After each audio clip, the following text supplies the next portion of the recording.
Batman v Superman Dawn of Justice is the second film in the DC Extended Universe. This is the movie Warner Brothers is hoping will kickstart other films in this universe. So, how does it stack up? Well, I can say for sure that this film was not designed for everyone. Director Zack Snyder and screenwriter Chris Terrio made some ballsy decisions here that will divide DC fans and comic book fans in general. Batman v Superman kicked things off with Bruce Wayne saving innocent folks in Metropolis during Superman's battle with General Zod. The audience got the chance to understand one of the reasons why Bruce feels he needs to put an end to Superman. I have to say, the first 30 minutes of this movie was splendid, but after that, things began to go up and down like a roller coaster.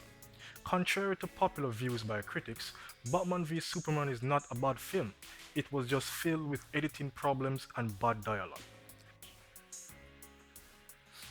Batman v Superman is a movie that is filled with potential because it is different from what I am used to when it comes down to superhero films.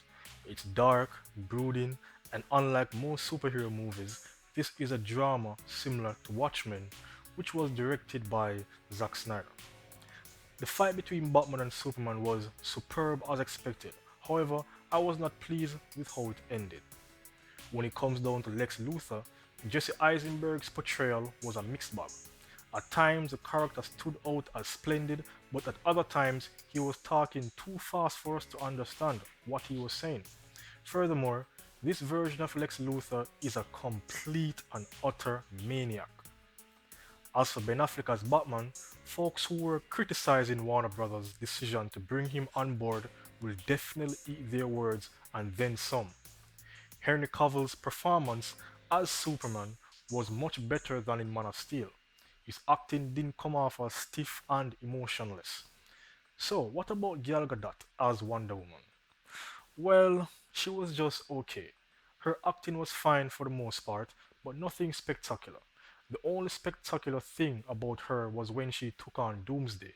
That was just tantalizing and awesome to watch. The crowd in the theater went wild.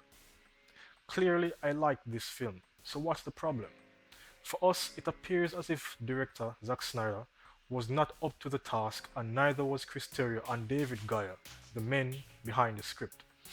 The film focused too much on Superman's woes, which means there are times when I was bored, very bored.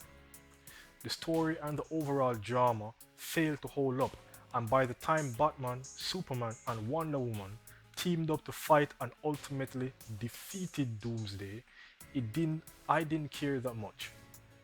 What I did care about, however, was the cameo appearances of the Flash, Aquaman, and Cyborg. Overall, Batman v Superman Dawn of Justice is a beautiful mess of a film, but not unwatchable. If Warner Brothers is aiming to have a strong superhero story that is based mainly on drama than excitement and comedy, then the drama itself and the story needs to be on point. It wasn't here. The web graffiti gives Batman v Superman Dawn of Justice a 3 out of 5.